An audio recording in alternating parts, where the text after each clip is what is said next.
He was born Rodrigo Diaz de Vivar, Vivar near Burgos being the town where he was born. He was born either in 1040 or 1043.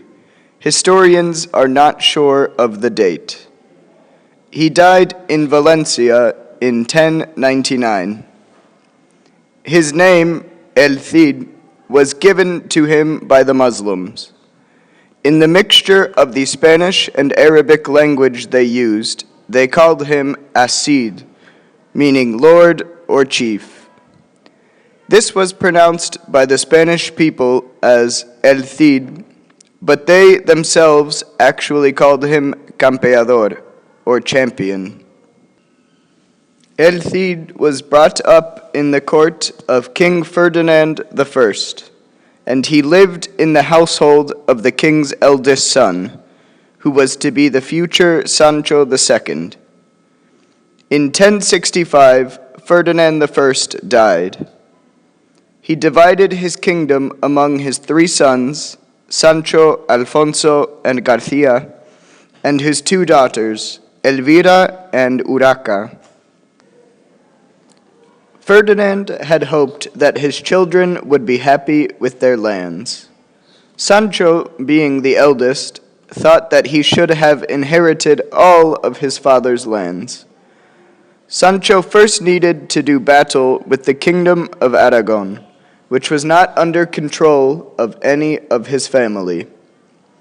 El Cid proved to be such a help in defeating the kingdom of Aragon that he was named commander of the royal armies. At this time, he was only about 23 years old.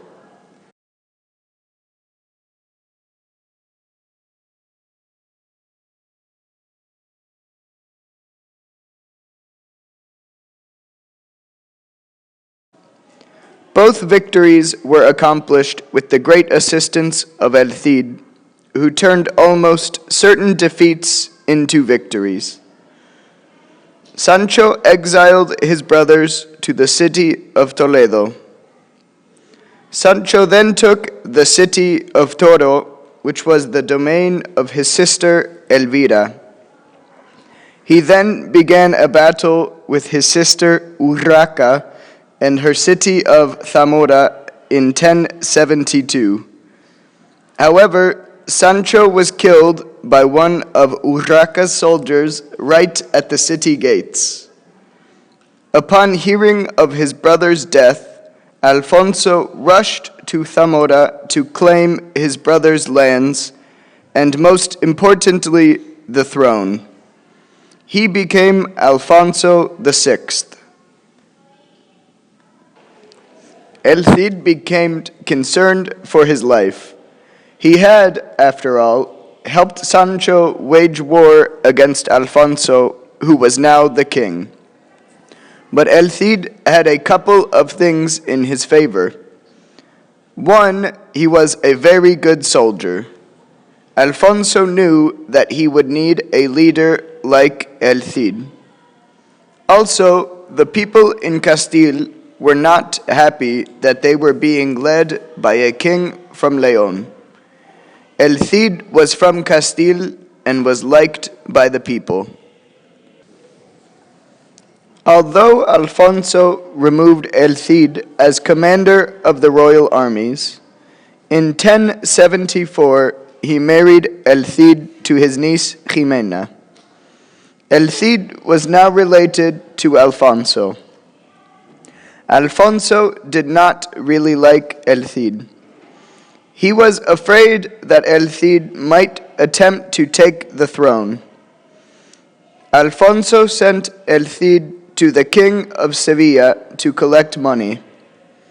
When El Cid returned, he accused El Cid of keeping some of the money.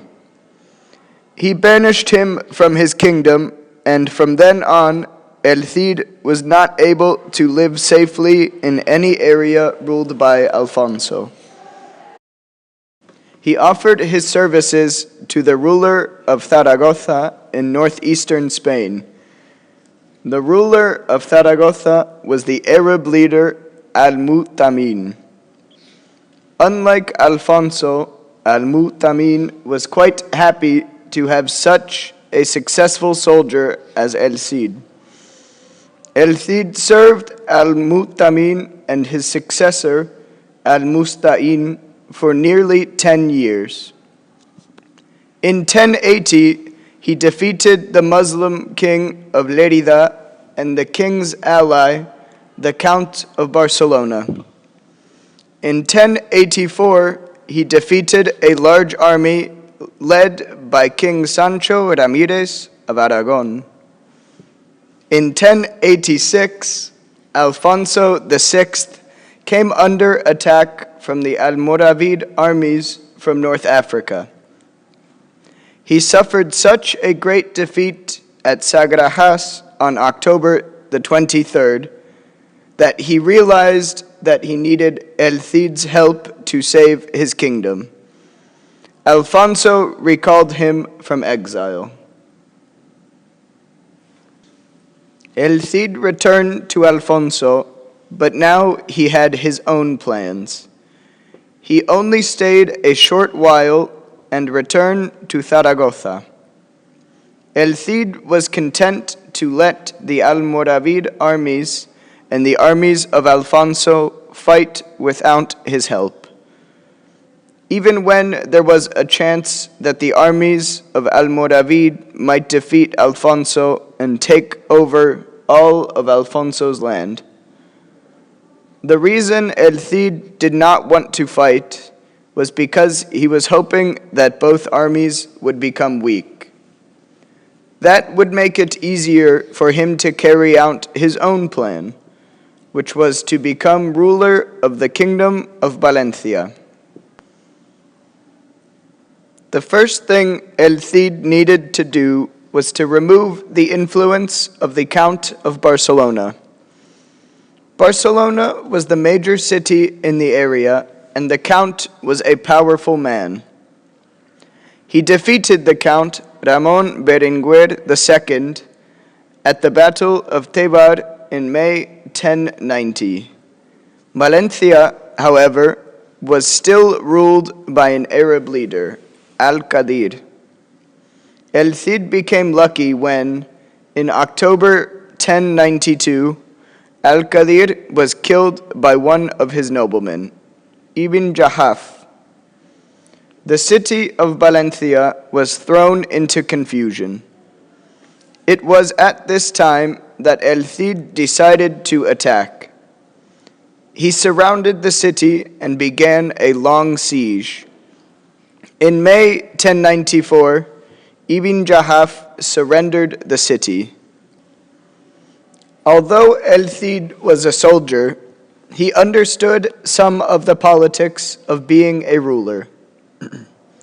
Through his service to Sancho II and then Alfonso VI, he learned about Spanish politics. Through his service to Al-Mu'tamin and Al-Musta'in, he learned about Arab politics. He knew that because Valencia contained a great number of Arabs, he would have to have the support of Ibn Jahaf. He forgave Ibn Jahaf of all of his crimes, including the killing of Al-Qadir. Ibn Jahaf agreed to use his influence over the Arabs so that they would accept El Cid as their ruler.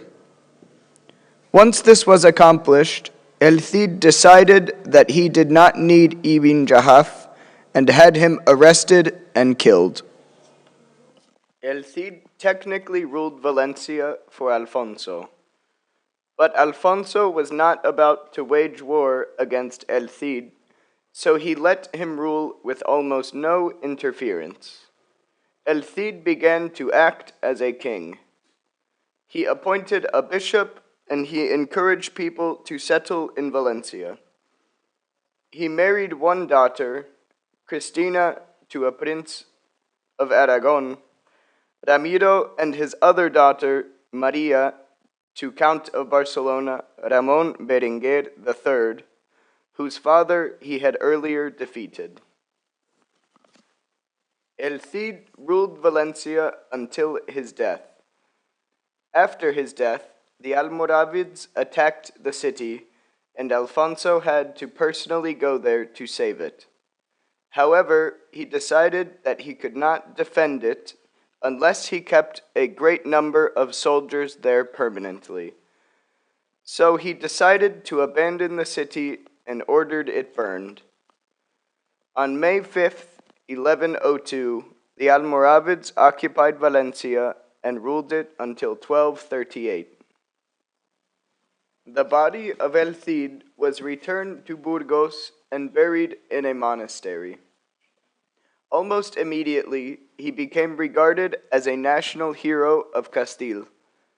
In the 12th century, a 3,700-line poem, El Cantar de mi Cid, was written about him.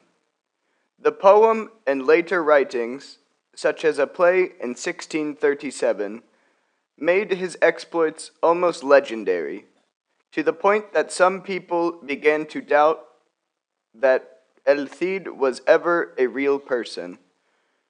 Unlike King Arthur of English legend, El Cid really did exist, and the poem about him is considered to be the beginning of Spanish literature.